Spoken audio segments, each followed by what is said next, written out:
जय श्री राधा कृष्ण। कैसे ना करूं मैं अपने कान्हा पर नाज, कैसे ना करूं मैं अपने कान्हा पर नाज। आज आने से पहले ही राखी है इसने मेरी लाज। बोलो बांके बिहारी लाल की जय। जय श्री राधा कृष्ण। बोलो भक्त और भगवान की जय। देखो, बहुत लोग ठाकुर जी के अनुभव को, उनके साथ हुए दिव्य चमत्कारों को, अनुभवों को और लोगों को सुनाते हैं, बताते हैं। कई आपने वीडियो देखी होगी, मेरे कान्हा ने दूध पिया, वीडियो बनाकर वायरल कर रहे हैं। वो बाद में पछताते हैं क्योंकि ये प्रेम की चमत्कारी लीलाएं गुप्त रखने की होती हैं। दूसरी बात, इन गुप्त चमत्कारों को हर कोई समझ भी नहीं सकता। किसी को ये ट्रिक लगती है, किसी को झूठ लगता है, किसी को नाटक लगता है, पर विश्वास रखो ये प्रेम और भक्ति की बातें हैं। अब आज इस वीडियो में आपको भक्त नानू जी के जीवन के कुछ बहुत सुंदर प्रसंग बताती हूँ। प्रेम और भक्ति तो बढ़ेगी ही, साथ ही जीवन का सबक भी मिलेगा। ये सत्य घटना 1857 की है। भक्त श्री नानू जी अयोध्या धाम में 8 कोस पूर्व की ओर सरयू जी के किनारे शोरवा घाट के पास स्थित एक गांव में रहते थे। वहीं पास ही में श्रृंगी ऋषि जी का आश्रम भी पड़ता है। भक्त श्री नानू जी अहीर जाति के थे और उस समय में अहीर जाति के लोग गाय पालने का और उन्हें चराने का ही काम करते थे। सन 1857 की क्रांति तक वहां रामलीला हुआ करती थी, जिसे भक्त श्री नानू जी बड़े प्रेम और आनंद से देखते थे। भक्त श्री नानू जी में भक्ति भाव कूट कूट कर भरे थे। गायों को चराने के लिए छोड़कर स्वयं एकांत में बैठकर वो भगवान का नाम जाप करते थे, उनका ध्यान करते थे। 1857 के बाद ही राम मंदिर को लेकर उस जगह भयानक गदर हुआ, नरसंहार हुआ, जिसके बाद भक्त श्री नानू जी उस स्थान को सुरक्षा की दृष्टि से छोड़कर गोपिया पार नामक एक गांव में रहने के लिए चले गए। वहीं पर इनका विवाह भी हुआ। दहेज में इन्हें एक बड़ा खेत मिला। विवाह के कुछ समय बाद ही इनके पिताजी चल बसे। इनके कई बच्चे भी हुए, पर उनमें से कोई भी जीवित नहीं रहा। फिर इनकी माताजी का भी स्वर्गवास हो गया। इस तरह परिवार में केवल 2 ही लोग बचे, एक नानू भगत जी और एक उनकी पत्नी। भगवान के भजन में इन्हें बहुत आनंद आता था और जीवन में जो कुछ भी होता था वो उसे अपने कर्मों का फल मानते थे। मतलब उन्हें प्रभु से किसी भी तरह का कोई गिला शिकवा नहीं था। हर समय प्रेम से भगवान का नाम जाप लेते रहते थे और अपनी पत्नी को भी भजन करने के लिए प्रेरित करते रहते थे। इस तरह दोनों पति पत्नी भगवान के भजन में ज्यादा से ज्यादा समय बिताया करते। जीवन यापन के लिए जो चीजों की जरूरत होती थी वो उन्हें खेती से मिल ही जाया करता था और बाकी इनकी आवश्यकताएं भी बहुत लिमिटेड हो गई थी, बहुत सीमित हो गई थी। इनकी ऐसा कोई धन पाने की या बहुत सामान की कोई इच्छा ही नहीं थी। अच्छा, इनका हर साल का नियम था कि ये पूरे साल में एक बार भागवत कथा जरूर सुनने के लिए जाते थे और इसके लिए चाहे इन्हें कितनी भी दूर जाना पड़ता था, ये जाते थे और वहीं रहकर भागवत कथा सुनते थे। अब अगर इनके भजन की बात करूं तो ये रोज 2 शेर भजन करते थे। सुनकर आपको बड़ा अजीब सा लगेगा और आप सोचोगे कि ये 2 शेर भजन क्या होता है ना? तो देखो, बात ऐसी है कि साधु संत और भागवत में भी ये सुना करते थे कि 16 माला करो, एक माला में 108 बार नाम लो। पर ये पढ़े लिखे तो बिल्कुल भी नहीं थे और इन्हें गिनती तक भी नहीं आती थी, तो ये गिने कैसे? तो इन्होंने एक तरीका अपनाया। इन्होंने क्या किया, उस समय किलो के स्थान पर सेर चलता था। मतलब कोई भी चीज तोलने के लिए, नापने के लिए सेर का प्रयोग किया जाता था। एक सेर का मतलब होता था आज के 1.25 किलो। तो ये उस समय एक सेर कोई भी अनाज लेकर बैठ जाते, जैसे अरहर की दाल हो गई या चने की दाल हो गई, एक सेर इन्होंने नाप ली और उसको लेके बैठ जाते थे और उनके दाने अपने पास रख लेते थे और नाम जाप करते जाते थे। अब एक बार उन्होंने राम बोला तो एक दाना उस तरफ रख दिया, दोबारा बोला उस तरफ रख दिया, इस तरह ढेरी पूरी दूसरी तरफ बनाते रहते थे। तो इसका मतलब इन्होंने एक सेर नाम जाप कर लिया। इस तरह से इनका नाम जाप चलता था। एक सेर ये सुबह करते थे, एक सेर ये शाम को जाप करते थे। यही उनकी पत्नी क्या करती थी, दोनों पति पत्नी अलग अलग बैठकर नाम जाप करते थे। एक तरफ ये बैठ जाते थे और दूसरी तरफ इनकी पत्नी बैठ जाती थी। अब समय का खेल का हो या होनी, कुछ समय के बाद इनकी पत्नी का शरीर भी पूरा हो गया। अब ये बिल्कुल अकेले रह गए। इसके बाद इन्होंने अपने खेत को किसी और को दे दिया और उससे ये निश्चय कर लिया कि वो इनको जीवन निर्वाह के लिए कुछ अनाज दे देगा, बाकी सारा अनाज उनका होगा। अब जब ये अकेले हो गए तो इसके बाद तो इन्होंने अपने आप को पूरी तरह से भगवान को ही समर्पित कर दिया। नाम जाप भक्ति तो ये बचपन से ही कर रहे थे, पर अब इनकी भक्ति पूरे दिन की होती थी, 24 घंटे की, और समय के साथ इन्हें भगवान की दिव्य लीलाओं के अनुभव भी होने लगे थे। अच्छा, हमारे नानू भगत जी का स्वभाव बहुत सरल था कि क्या ही कहो, वो बहुत ही भोले मानस थे। उन्हें जो भी लीला का अनुभव होता वो उन्हें अपने किसी प्रिय को बता ही देते थे, और अच्छा अनुभव बताते हुए वो अनुभव को सोचकर ही भाव विभोर हो जाते थे, वापस ध्यान में चले जाते थे, और इसी से इन्हें बताना अच्छा लगता था। ऐसा नहीं कि वो अपनी वाहवाही चाहते थे या अपना प्रभाव लोगों को दिखाना चाहते थे इसलिए बताते थे, वो उस अनुभव को दोबारा महसूस करने के लिए बताते थे। एक बार वो अपने किसी मित्र के साथ भाव विभोर होकर अपना एक्सपीरियंस शेयर कर रहे थे और उनको कह रहे थे कि मैंने तुलसी में जल डाला, फिर पीपल में जल डाला, तो एकदम से चारों ओर प्रकाश ही प्रकाश हो गया और उसी प्रकाश में मुझे भगवान के दर्शन हुए। और ऐसा वर्णन करते करते ही वो ध्यान मग्न हो गए और उन्हें ऐसा लगा जैसे उनके चारों तरफ से फिर से प्रकाश हो गया और वो फिर से भगवान के दर्शन कर रहे हैं। और ये करते करते कहते कहते में ही उन्हें कुछ भी बाह्य ज्ञान ही नहीं रहा, वो अपने आंतरिक ही उसमें समा गए थे। और जब इनके मित्र ने इन्हें झंझोरा, इन्हें जोर से आवाज लगाई, तब इनका ध्यान भंग हुआ और इन्हें कुछ बाह्य ज्ञान हुआ। इन्हें पता चला कि भाई ये उस जगह पे बैठे और अपने दोस्त के साथ बैठे हैं, और फिर ये ध्यान में हुए दृश्यों को फिर से बताने लगे। पर जो देखो लोग हैं ना, वो कलयुगी जीव हैं, वो छोटी बुद्धि के हैं, भक्ति भाव को वो समझ नहीं पाते, आंतरिक शक्ति या लीला को वो कैसे ही समझते, और इसी से इनकी बातें सुनकर गांव वाले इन्हें पागल समझते थे। पर इससे भक्त नानू जी को कोई आपत्ति नहीं थी। लोग उन्हें जो भी समझे, उन्हें पता था कि वो क्या अनुभव करते हैं, और उन्हें ये ठीक भी लगता था, क्योंकि देखो जब लोग उन्हें पागल समझते थे तो इनसे कम बातचीत करते थे, कम बोलते जालते थे, कम मिलते जुलते थे, और कोई इनसे लेना देना भी नहीं रखता था, सब इनसे कटते थे। इसी से ये सोचते थे कि अच्छा है पागल ही बने रहो, इससे नाम जाप करने का, भगवान की लीलाओं में खोए रहने का मुझे ज्यादा से ज्यादा समय मिलेगा। इसीलिए वो सबकी दृष्टि में पागल ही बने रहे।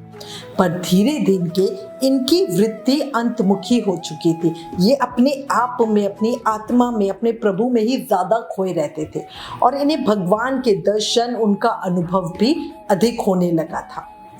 एक बार क्या हुआ, माघ मास की ठंड की रात थी, चारों तरफ भयानक सन्नाटा और अंधेरा ही अंधेरा था, कोहरा छाया हुआ था। उस समय भगत नानू जी भगवान श्री कृष्ण से बातें कर रहे थे, और ऐसे बातें कर रहे थे जैसे वो उनके सामने साक्षात प्रत्यक्ष खड़े हो।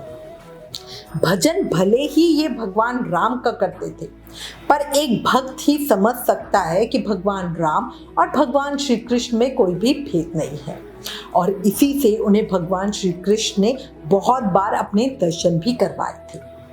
अच्छा, अब रात को हुआ क्या, भक्त नानू जी भगवान की लीला में डूबकर कह रहे थे, दादा ओ दादा, इतनी सर्दी में तुम वृंदावन में एक काली कमली ओढ़कर गाय चराते हो, तुम्हें सर्दी लगती होगी। ऐसा करो, अभी तुम मेरे पास मेरी रजाई में आ जाओ, मैं तुम्हें अपनी रजाई उड़ा देता हूँ। दादा आ जाओ, मेरे पास आ जाओ। और ये कहते कहते ही वो भाव विभोर होकर और रोने लगे। अब वो कान्हा को बुला रहे थे, पर हमारे नटखट नागर ऐसे ही तो दर्शन देते नहीं हैं। उन्हें वो दिख ही नहीं रहे थे।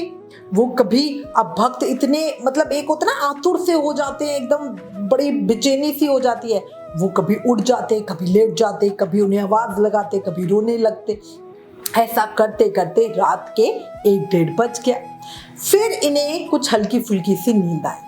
नींद में इन्होंने देखा कि बाल रूप में भगवान श्री कृष्ण इनके दरवाजे पर खड़े हुए हैं और इनको आवाज लगा रहे हैं और कह रहे हैं कि भगत ओ भगत, मुझे सर्दी लग रही है, जाड़ा लग रहा है। अच्छा, नानू जी के पड़ोस में एक लड़का रहता था, उसका नाम था जगदेव, और वो अक्सर ही इनके पास आता जाता रहता था। इसी कारण से इन्हें ऐसा लगा कि शायद दरवाजे पे खड़ा जगदेव ही उन्हें आवाज लगा रहा है। तो अब ये नींदों में ही बोल रहे हैं, अरे कौन, जगदेव तुम हो क्या? अब उधर तो हमारे ठाकुर खड़े थे। भगवान श्री कृष्ण बोले, लो जी, अब तक तो रो रो कर मुझे बुला रहे थे और अब जगदेव जगदेव कर रहे हो, ठीक है मैं जाता हूँ। जब श्री कृष्ण ने गुस्से में ऐसा कहा तब एकदम अचानक से नानू भगत को लगा, अरे मैं तो भगवान श्री कृष्ण को बुला रहा था, कहीं ये वही तो नहीं है। और वो एकदम से चारपाई छोड़कर दौड़े और जोर जोर से चिल्लाने लगे, दादा ओ दादा, मेरे दीनानाथ दीनानाथ, कृपालु दयालु, सुनो सुनो सुनो सुनो। पर इसके बाद उन्होंने भगवान को बहुत खोजा पर वो इन्हें मिले नहीं। अब थक हार कर निराश होकर ये रोते हुए वापस आ गए और अपनी रजाई में आके बैठ गए। ठंड भयानक पड़ रही थी। अब जब हमारे लीलाधर को ये लगा कि मेरा भक्त तो बहुत दुखी हो रहा है, उदास हो रहा है, तब उन्होंने एक बहुत सुंदर विचित्र लीला की। हुआ क्या, नानू भगत जैसे ही लेटे और आंसू छुपाने के लिए रजाई मुंह के ऊपर तक ओढ़ ली तो उन्होंने अपने रजाई के अंदर तारे दिखने लगे। जो तारे हम आसमान में दिखते हैं वो तारे, मतलब टिमटिमाते हुए उनको वो तारे दिख रहे हैं। और उन्हें ऐसा लगा कि वो रजाई के अंदर नहीं है, वो कहीं खुले मैदान में, खुले आसमान के नीचे है। थोड़ी देर में एक मतलब लहरें लेता हुआ दिव्य प्रकाश दिखाई दिया और वो प्रकाश ऐसा जैसे पानी में लहरें उठती हैं, वैसे ही उस प्रकाश में लहरें उठ रही थी, ऐसे ऐसे। अब वो तो बड़े हैरान और उन्हीं उठती हुई लहरों में गोते लगाते हुए भगत जी साकेत धाम पहुंच गए। उन्हें भगवान श्री राम, जानकी जी, लक्ष्मण जी और हनुमान जी के दिव्य दर्शन हुए। अब वहां पहुंचकर उन्होंने उनके दर्शन किए, उनको दंडवत, साष्टांग दंडवत प्रणाम किया। फिर हमारे नानू भगत मतलब इतने सरल स्वभाव के थे कि वो राम जी से बोले, प्रभु भरत जी नहीं दिखाई पड़ रहे हैं। और उसी समय भरत जी ने भी उनको वही प्रकट होकर दर्शन दिए। इसके बाद उन्होंने राम जी से साकेत धाम दिखाने की प्रार्थना की। प्रभु ने एक सेवक को उनके साथ भेजा। उन्होंने वहां बहुत से सुंदर सुंदर दृश्यों को देखा। फिर उन्हें शरीर छूटने के बाद उसी धाम में उनके रहने का जो स्थान निश्चित किया गया था, सेवक ने वो जगह दिखलाई। और सेवक बोला कि तुम्हें शरीर छूटने के बाद यहाँ ही आना है, ये स्थान भगवान श्री राम ने तुम्हारे लिए निश्चित किया है। और जो वो स्थान था वो एक दिव्य भवन था, बड़ा ही सुंदर, बड़ा ही अनोखा। फिर उन्हें उनके गुरु, दूसरे जो प्रमुख संत महात्मा थे, उनके भी दर्शन हुए। ऐसे दिव्य आनंद की अनुभूति सिर्फ अधिकारी लोगों को ही अनुभव हो सकती है और हमारे भगत जी तो वैसे ही थे। हर एक को इन बातों पर विश्वास हो भी नहीं सकता, है ना। हमारी वीडियो सुनकर भी सबको ये, कुछ लोगों को अजीब लग रहा होगा। जिसकी प्रभु के प्रति निष्ठा होगी, प्रेम भाव होगा, दृढ़ता होगी, वही इस बात को, इस भाव को समझ सकते हैं और अनुभव भी कर सकते हैं। वो अनुभव बहुत अलग और मन को प्रसन्न करने वाला था। ऐसा दिव्य अनुभव नानू जी को इससे पहले कभी भी नहीं हुआ था। अब अगले दिन भगत जी बैठे बैठे इन्हीं बातों को सोच रहे थे कि उनका एक मित्र का लड़का उनसे मिलने के लिए आ गया। वो जात का ब्राह्मण था। बातों ही बातों में सरल स्वभाव वाले नानू भगत जी ने रात को हुआ सारा दिव्य अनुभव अपने जो मित्र के लड़के थे उन्हें बता दिया। अब ये सब बातें सुनकर वो ब्राह्मण पुत्र तो उन्हें पागल समझने लगा। वो मन ही मन सोच रहा था कि नानू भगत तो पूरी तरह पागल हो गए हैं। रजाई में कहीं तारे दिखाई देते हैं और रजाई में लेटे लेटे कोई भगवान के लोक साकेत धाम तक पहुंच सकता है। अरे ऐसा कैसे हो सकता है। वो मुंह से तो कुछ कह नहीं रहे थे, उल्टा गंभीर भाव बनाकर सभी बातें नानू जी की सुन रहे थे, पर मन ही मन उन्हें पागल समझ रहे थे और कह रहे थे कि भाई मैं तो जल्दी से भागूं यहाँ से। ऐसे तैसे वो जो ब्राह्मण पुत्र थे उनसे पीछा छुड़ाकर वहां से निकल गए। अगले दिन फिर से नानू भगत को अनुभूति होने लगी, जैसे भगवान श्री कृष्ण वृंदावन में काली कमली ओढ़कर गाय चरा रहे हैं और उनको सर्दी लग रही है। नानू फिर से उसी भाव में कहने लगे, दादा ओ दादा, आपको सर्दी लग रही है ना, आ जाओ मेरी रजाई में, आ जाओ इधर आ जाओ, मैं आपको अपनी रजाई उड़ा देता हूँ। और तभी नानू भगत जी ने देखा कि भगवान उनके सामने प्रकट हो गए हैं और अपनी बांसुरी उन्हें दिखाकर क्रोध से उन्हें डांट रहे हैं और कह रहे हैं, क्यों रे मूर्ख, तूने सारी बातें उसे बता दी, जो अनुभव तुझे हुए तूने सब उसे क्यों बताए? ये भी कोई बताने की बातें हैं, और तूने जिसे बताए हैं वो तुझे पागल समझ रहा है। भगत जी तो इतने भोले थे कि भगवान से ही बोल रहे थे, अरे प्रभु आप क्यों नाराज होते हो, वो तो बहुत अच्छा आदमी है, आप व्यर्थ ही क्रोध कर रहे हो। भगत जी सपने से उठे और सोचने लगे कि बेकार ही किसी को अपना अनुभव बताना है। अब अगले दिन नानू भगत जी उसी व्यक्ति के पास पहुंचे जिन्हें उन्होंने अपनी सब अनुभूतियां बताई थी, जो उनके मित्र के पुत्र थे, जिसने उन्हें पागल भी समझा था, है ना, उन्हीं के पास वो पहुंच गए। वो ब्राह्मण पुत्र नानू भगत के मित्र का ही लड़का था। भगत जी उससे जाकर बोले, रे बालक, कल मैंने तुम्हें जो बातें बताई क्या तुम्हें उस पर विश्वास नहीं? मेरी बातों को सुनकर तुम क्या मुझे पागल समझ रहे थे और सोच रहे थे कि कभी रजाई में भी क्या तारे दिखते हैं, क्या कभी तारों से हम भगवान के धाम पहुंच सकते हैं? तुम्हें ऐसा ही लग रहा था ना? अगर तुम्हें मेरी बातों पर भरोसा नहीं था, विश्वास नहीं था, तो तुमने उसी समय मुझसे कहा क्यों नहीं? अगर मुझे कह देते तो मैं तुम्हें और बातें बताता ही क्यों? तो मन ही मन मुझे पागल समझते रहे और भोले बनकर मुझसे सारी बातें पूछते भी रहे। मैं तुम्हें भोले बनकर सारी बातें बताता भी रहा। तुमको ऐसा व्यवहार तो नहीं करना चाहिए। जिसकी बातों पे हमें विश्वास ना, उसकी बातें सुननी भी नहीं चाहिए। तुम्हारी वजह से भगवान मुझसे बड़े नाराज हुए, बड़ा गुस्सा हुए, और तुम्हारी वजह से मैंने अपने प्रभु को दुख भी दिया। वो मुझ पर इतना क्रोध कर रहे थे, कह रहे थे कि तुमने उसे सभी बातें क्यों बताई, वो तो तुम्हें पागल समझ रहा था, फिर भी तुमने उसे अपने सारे अनुभव बता दिए। अब नानू भगत जी तो ये बातें उसे बोल रहे थे और नानू भगत जी की बात सुनकर उस ब्राह्मण पुत्र को बहुत पश्चाताप भी हुआ।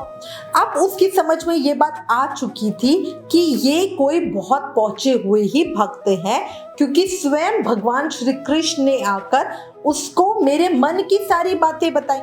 अन्यथा उसके दिल में क्या बात है ये कोई और कैसे जान सकता था, है ना? उसने तो किसी को भी ये बात नहीं बताई थी। अब नानू भगत जी की बात सुनकर वो डर के मारे कांपने भी लगा कि उससे भक्त का अपराध हुआ है। इसके बाद वो ब्राह्मण बालक किसी संत के पास गया और उससे अपनी सारी घटना बताई और उससे बोला कि उसने भगवान और उनके प्रिय भक्त का अपराध किया है, और कहा कि भगत जी को जो अनुभूति हुई उन्होंने वो मुझे बताई और मैंने उन पर अविश्वास किया, इसलिए भगवान मुझसे भी नाराज हो गए हैं। उन्होंने भगत जी से कहा है कि तुमने ऐसे अविश्वासी व्यक्ति को अपने दिव्य अनुभव की बातें क्यों बताई। तब उन संत ने उस ब्राह्मण बालक को कहा कि तुम भगवान से और भगत जी से उनके चरणों पर गिर के क्षमा मांग लो, वो बड़े कृपालु दयालु हैं, तुम्हें क्षमा कर देंगे और सब कुछ ठीक हो जाएगा। ऐसे है भक्तों का अनुभव। नानू भगत के जीवन का एक और प्रसंग सुनो। एक बार भगत जी एक जंगल के रास्ते से होते हुए अपने घर की ओर जा रहे थे। उन्हें उस रास्ते में एक बहुत ही बड़ा खूंखार सांड मिला जो अकेले मनुष्यों को देखकर मार देता था। अब भगत जी तो अपने आराध्य से प्रार्थना करने लगे और बोलने लगे, हे प्रभु देखो तो कितना भयंकर सांड खड़ा हुआ है, ये तो मुझे मार डालेगा, और इसमें देखो प्रभु आपकी आलोचना होगी, लोग बोलेंगे भगवान का भक्त था, भगवान ने इसे भी नहीं बचाया, देख लो प्रभु आप ही की बदनामी होगी, अच्छी बात तो नहीं होगी ये। अब वो इतना अपने ठाकुर से बोल ही रहे थे कि इतने में ही एक कोई 12 साल के करीब का लड़का आया और सांड की पीठ पर हाथ रख कर एक हाथ से उसकी पूंछ को मरोड़ता हुआ उसके ऊपर बैठ गया और भगत जी से दूसरी तरफ उसे भगाता हुआ ले गया। भगत जी पहले तो आश्चर्य से उसे देखते ही रहे, फिर समझ गए कि वो बालक और कोई नहीं, मेरे दीनानाथ, मेरे प्रभु, मेरे दादा ही है। तब भगत जी ने उन्हें वहीं पर साष्टांग दंडवत प्रणाम किया। तब भगवान भगत जी को देखकर मुस्कुराने लगे। जब भगवान अंतर्ध्यान हो गए तब भगत जी हंसने लगे और नाचते नाचते अपने घर आ गए। घर पहुंचकर जब वो फिर से ध्यान में बैठे तो भगवान ने उनके ध्यान में प्रकट होकर मुस्कुराते हुए कहा कि तुम तो एक सांड से डर गए। देखा सांड कितना सीधा था, मैं तो उसकी पीठ पर हाथ फेरता हुआ ही रखा और वो दूसरी तरफ चला गया। तो भगत जी बोले, दादा वो सीधा नहीं था, आपके आने से सीधा हो गया था।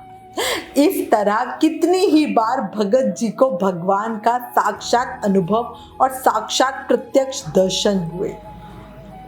जिस ब्राह्मण बालक ने उन्हें पागल समझा था, जिसको भगत जी ने अपनी अनुभूति बताई थी, अपने दिव्य अनुभव बताए थे, उन्होंने ही बाद में इन सब घटनाओं को एक पुस्तक में लिखा था और वहीं से हमें भगत जी का जीवन चरित्र जानने का सौभाग्य मिला। बोला भक्त और भगवान की जय, मेरे मुरली मनोहर नंदलाल की जय। बड़ा सुकून मिलता है कान्हा जी तुम्हारी तस्वीर देखकर, बड़ा सुकून मिलता है कान्हा जी तुम्हारी तस्वीर देखकर। भले ही तुम मिलने ना आओ पर एहसास हो जाता है कि तुम मेरे पास ही हो। बोला बांके बिहारी लाल की जय, मोर मुकुट बंसी वाले की जय, भक्त और भगवान की जय।